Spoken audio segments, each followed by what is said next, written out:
My self Shyam सुंदर, मैं nursing arena YouTube classes के अंदर आपका हार्दिक स्वागत करता हूँ। आज अपन चाइल्ड हेल्थ नर्सिंग के अंदर जो न्यूरोलॉजिकल डिसऑर्डर है हेड इंजरी उसके बारे में डिस्कस करेंगे।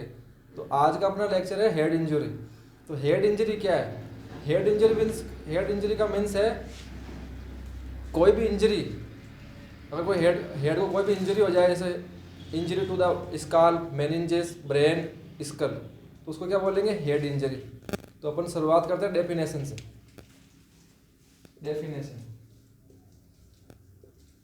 Definition of head injury. तो इसकी डेफिनेशन है injury to the skull and skull and brain. तो इसकी डेफिनेशन है इंजरी टू स्कल और ब्रेन। अगर ब्रेन और स्कल को कोई इंजरी हो जाए तो इसको अपन बोलते हैं हेड इंजरी। अब अपन पढ़ेंगे टाइप्स, कितने टाइप है हेड इंजरी के। तो types of head injury, types तो मेनली टू टाइप्स है। एक तो है ओपन हेड इंजरी और सेकंड है क्लोज हेड इंजरी। अपन फर्स्ट डिस्कस करेंगे ओपन हेड इंजरी के बारे में। फर्स्ट है open head injury.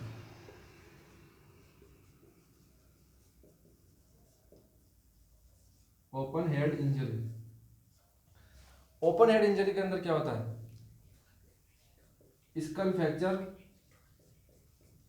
Open head injury के अंदर स्कल फ्रैक्चर और सेकंड होता है पेनिट्रेटिंग या पेनिट्रेशन विथ ऑब्जेक्ट। कोई भी ऑब्जेक्ट की वजह से अगर पेनिट्रेशन हो जाए ब्रेन के अंदर, या अगर कोई पेनिट्रेशन हो तो वो क्या कॉज कर सकता है? ओपन हेड इंजरी कॉज कर सकता है।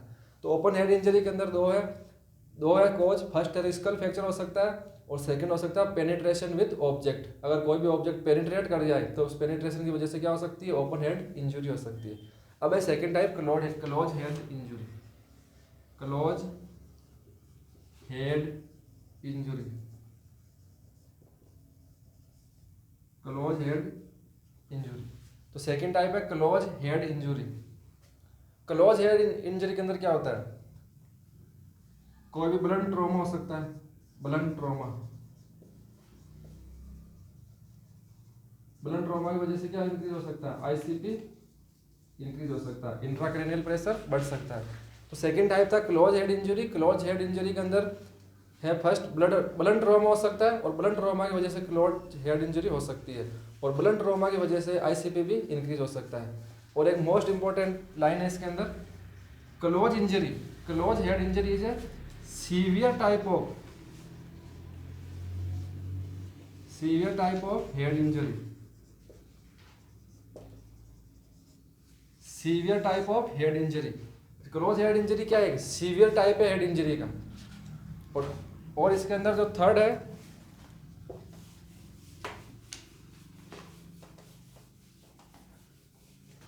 जो थर्ड कॉज है इसका, वो है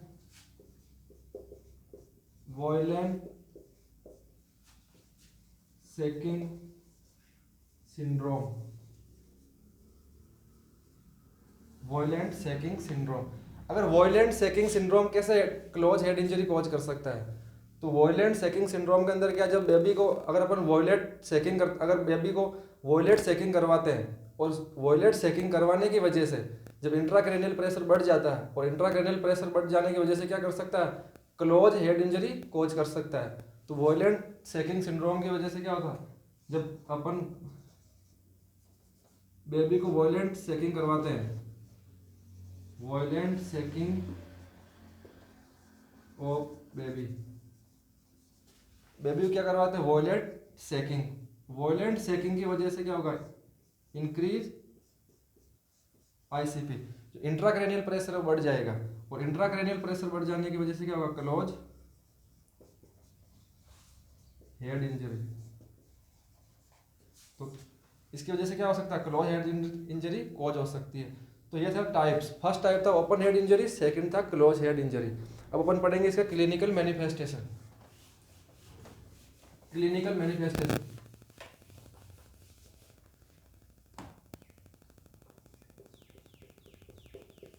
क्लिनिकल मैनिफेस्टेशन। तो क्लिनिकल मैनिफेस्टेशन अपन सबसे पहले पढ़ेंगे इन्फेंट के अंदर।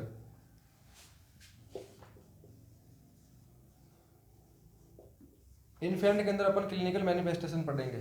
तो फर्स्ट सिम्टम्स है, फर्स्ट मैनिफेस्टेशन है बल्जिंग ऑफ फोंटानेल्स। जो फोंटानेल्स है वो बल्ब प्रोट्रूड हो जाता है इसके अंदर। तो फर्स्ट सिम्टम्स है बल्जिंग ऑफ फोंटानेल्स।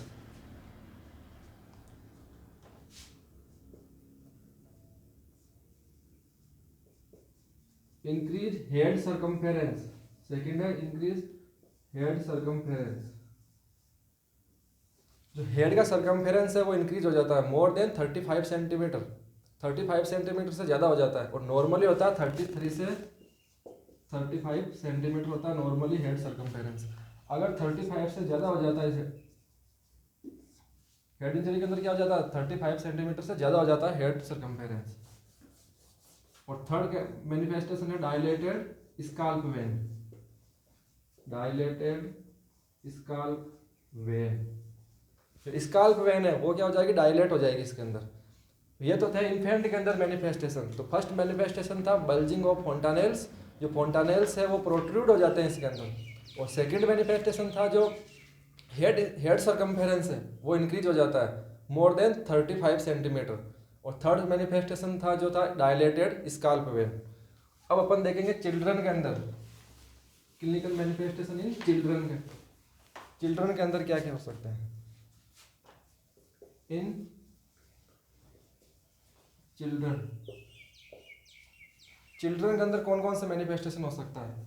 तो फर्स्ट है नोजिया एंड वोमिटिंग। फर्स्ट है nausea and vomiting. Nausea and vomiting किसकी वजह से होते हैं, जब हेड इंजरी के अंदर क्या होता है, इंट्राक्रैनियल प्रेशर बढ़ता है और उस इंक्रीज इंट्राक्रैनियल प्रेशर की वजह से क्या हो सकता है, नोजिया एंड वोमिटिंग हो सकती है। और सेकंड है हेडेक। सेकंड मैनिफेस्टेशन है हेडेक, हेडेक हो सकता है। थर्ड है loss of consciousness, consciousness loss हो सकती है इसके अंदर। और जो फोर्थ मैनिफेस्टेशन है जो इंपॉर्टेंट है, जो कंपटीशन एग्जाम में पूछा जाता है, डिकॉर्टिकल, डिकॉर्टिकल पोस्चर, डिकॉर्टिकल पोस्चर। अब डिकॉर्टिकल पोस्चर क्या है, इसके अंदर क्या होता है, जो बेबी है, जो हेड, जिस बेबी के हेड इंजरी हो रखी है, तो उसका क्या होगा, जो आर्म है वो फ्लेक्स होंगे विथ शोल्डर, जो शोल्डर के साथ क्या होंगे, आर्म फ्लेक्स होंगे। और फिर क्या होगा, लेग भी एक्सटेंशन होंगे। और लेग एक्सटेंशन के बाद क्या होगा, जो आर्म फ्लेक्स होंगे टुवार्ड द चेस्ट। और फिर होगी जो क्लिंच फिस्ट, तो मतलब ऐसा ऐसा हो जाएंगे, मतलब शोल्डर के साथ ऐसे फिक्स हो जाएंगे। और क्लिंच फिस्ट, जो मुट्ठी होगी मतलब क्लोज हो जाएगी। तो किसकी वजह से होंगे, डैमेज द सेरेब्रल कॉर्टेक्स। ये किसकी वजह से होंगे, जो सेरेब्रल कॉर्टेक्स के अंदर कोई डैमेज हो जाए तो उसकी वजह से होता है। तो फर्स्ट है इसके अंदर आर्म फ्लेक्स विथ शोल्डर, ये किसकी वजह से, आर्म फ्लेक्स विथ शोल्डर। फिर क्या होगा, लेग एक्सटेंशन, लेग एक्सटेंशन। और arm flex towards the chest, जो आर्म है, जो चेस्ट के मतलब सामने क्या हो जाएंगे, फ्लेक्स हो जाएंगे चेस्ट के सामने। और फिर वो क्या होगा, क्लिंच फिस्ट, जो मुट्ठी है वो क्या हो जाएगी, क्लोज हो जाएगी। और ये किसकी वजह से होगा, damage due to damage cerebral cortex. तो सेरेब्रल कॉर्टेक्स के डैमेज होने की वजह से होता है डिकॉर्टिकल पोस्चर। तो ये एबनॉर्मल पोस्चर है, ये मोस्टली जो हेड इंजरी वाले जो इन्फेंट्स है या हेड इंजरी वाले जो पेशेंट है, बच्चे हैं, उसके अंदर ये देखने को मिलता है। तो ये थे क्लिनिकल मैनिफेस्टेशन। अपन ने पढ़ा कि चिल्ड्रन के अंदर कौन कौन से क्लिनिकल मैनिफेस्टेशन है। तो फर्स्ट है नोजिया एंड वोमिटिंग, सेकंड है हेडेक, थर्ड है लॉस ऑफ कॉन्शियसनेस, और फोर्थ है डिकॉर्टिकल पोस्चर, और फिफ्थ है जो इम्पोर्टेंट है causing triad, Cushing triad. Fifth है क्लिनिकल मैनिफेस्टेशन जो इम्पोर्टेंट है कुसिंग ट्रायड। ट्रायड वर्ड का मीन्स होता है 3। तो इसके अंदर 3 कौन कौन से सिम्टम्स है? और तो कुसिंग ट्रायड के अंदर 3 सिम्टम्स है। तो फर्स्ट है increase systolic blood pressure. Increase systolic pressure, first symptom है सिस्टोलिक ब्लड प्रेशर है, वो क्या हो जाएगा? इंक्रीज हो जाएगा इसके अंदर। और सेकंड है ब्रेडिकार्डिया। ब्रेडिकार्डिया का मीन्स है pulse less than 60 beat per minute. अगर पल्स 60 बीट पर मिनट से कम है तो अपन उसको बोलेंगे ब्रेडिकार्डिया। और थर्ड है इसके अंदर इरेगुलर रेस्पिरेशन। तो 3 सिम्टम्स है इसके अंदर। तो फिफ्थ सिम्टम्स था कसिंग ट्रायड, और ट्रायड का मीन्स है 3। तो फर्स्ट है सिस्टोलिक ब्लड प्रेशर इंक्रीज हो रहा है इसके अंदर, सेकंड है ब्रेडिकार्डिया, और थर्ड है इरेगुलर रेस्पिरेशन। तो ये थे क्लिनिकल मैनिफेस्टेशन। अब अपन पढ़ेंगे मैनेजमेंट की। मैनेजमेंट के अंदर फर्स्ट है मेडिकल मैनेजमेंट। मेडिकल मैनेजमेंट क्या क्या कर सकते हैं? मेडिकल मैनेजमेंट के अंदर अपन फर्स्ट कॉर्टिकोस्टेरॉइड दे सकते हैं, क्योंकि इन्फ्लामेशन को कम करने के लिए अपन कॉर्टिकोस्टेरॉइड दे सकते हैं। सेकंड अपन ऑस्मोटिक डायूरेटिक दे सकते हैं। ऑस्मोटिक डायूरेटिक क्या करती है? जो आईसीपी बढ़ा हुआ है, आईसीपी इंक्रीज है, उसको क्या करती है? कम करती है आईसीपी को। तो अपन फर्स्ट देंगे अपन कॉर्टिकोस्टेरॉइड। कॉर्टिकोस्टेरॉइड।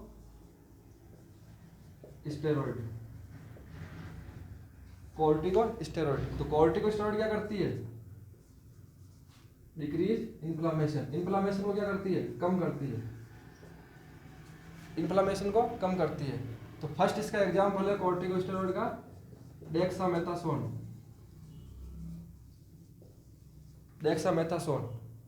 और सेकंड है हाइड्रोकोर्टिसोन।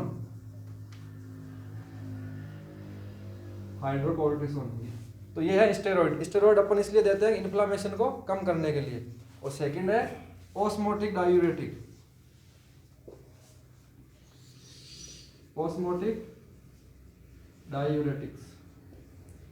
तो ऑस्मोटिक डायूरेटिक क्या करती है? आईसीपी को कम करती है। तो फर्स्ट है इसके अंदर मेनिटोल। क्या करती है? आईसीपी को कम करती है। तो ये था मैनेजमेंट के अंदर फर्स्ट है कॉर्टिकोस्टेरॉइड और सेकंड है ऑस्मोटिक डायूरेटिक। अब अपन देखते हैं नर्सिंग मैनेजमेंट क्या क्या है इसका। तो नर्सिंग मैनेजमेंट इसका इंपॉर्टेंट है। नर्सिंग मैनेजमेंट के अंदर अपन क्या क्या कर सकते हैं? इसका फर्स्ट इंपॉर्टेंट मैनेजमेंट है, तो क्या करना है अपन को? Monitor airway. पेशेंट का एयरवे को अपन क्या करना है? मॉनिटर करना है, और ऑक्सीजन प्रोवाइड करनी है। तो फर्स्ट मैनेजमेंट है मॉनिटर पेशेंट एयरवे। पेशेंट का एयरवे को अपन क्या करना है? अपन को मेंटेन करना है। और सेकंड है administer oxygen therapy. Second management क्या है? ऑक्सीजन अपन को एडमिनिस्टर करना है। और बच्चों में मोस्टली ऑक्सीजन दिया जाता है O2 टेंट और O2 हुड। ये दो मोस्ट मेथड है, कॉमन मेथड है, जिसकी सहायता से बच्चों को ऑक्सीजन दी जाती है। और इनकी वजह से कॉम्प्लिकेशन होता है, ऑक्सीजन की टॉक्सिसिटी हो जाती है, तो उसको अपन बोलते हैं रिट्रोलेंट्रल फाइब्रोप्लेजिया। और थर्ड नर्सिंग मैनेजमेंट है monitor vital sign and neurological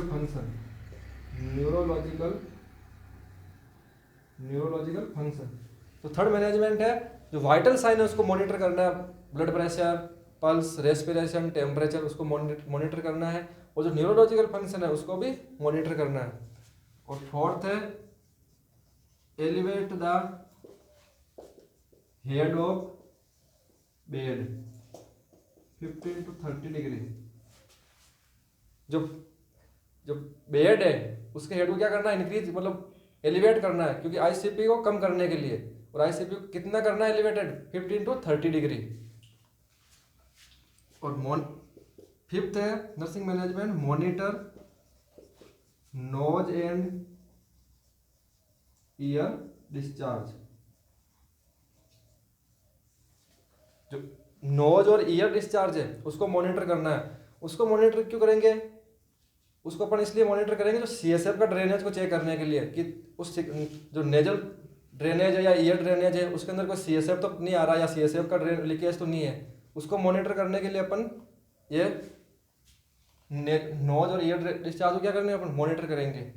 और लास्ट है seizure precaution, take seizure precaution. Seizure precaution लेना है अपन को। तो ये था हेड इंजरी। हेड इंजरी का अपन सबसे पहले अपन ने पढ़ी थी डेफिनेशन, और डेफिनेशन के बाद अपन ने पढ़े थे टाइप्स एंड कॉज।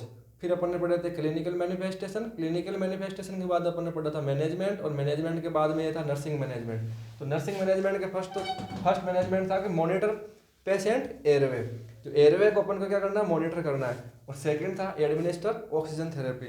तो ऑक्सीजन थेरेपी देनी थी, और वो किससे देते हैं अपन ऑक्सीजन बच्चों के अंदर O2 10 O2 हुड से देते हैं। और थर्ड था monitor vital sign and neurological function. जो वाइटल साइन और न्यूरोलॉजिकल फंक्शन उसको अपन को मॉनिटर करना है। और जो elevated the head of bed, जो बेड के जो हेड को क्या करना है अपन को एलिवेट करना है, ताकि जो आईसीपी कम हो सके। और एलिवेट कितना करना है 50 से 30 डिग्री। और फिर था monitor nose and ear drainage या ईयर डिस्चार्ज। इसको अपन मॉनिटर क्यों कर रहे हैं? इसको इसलिए मॉनिटर कर रहे हैं कि ताकि कोई सीएसएफ का कोई ड्रेनेज तो नहीं है, सीएसएफ का लीकेज तो नहीं है, इसलिए अपन करते हैं। तो सीएसएफ का ड्रेनेज या सीएसएफ के लीकेज के लिए अपन एक टेस्ट करते हैं, उसको अपन बोलते हैं होलो टेस्ट। होलो टेस्ट सीएसएफ के लीकेज के लिए अपन करते हैं। और फिर अब लास्ट था सीजर प्रिकॉशन, और सीजर प्रिकॉशन लेना है अपन को। तो थैंक यू।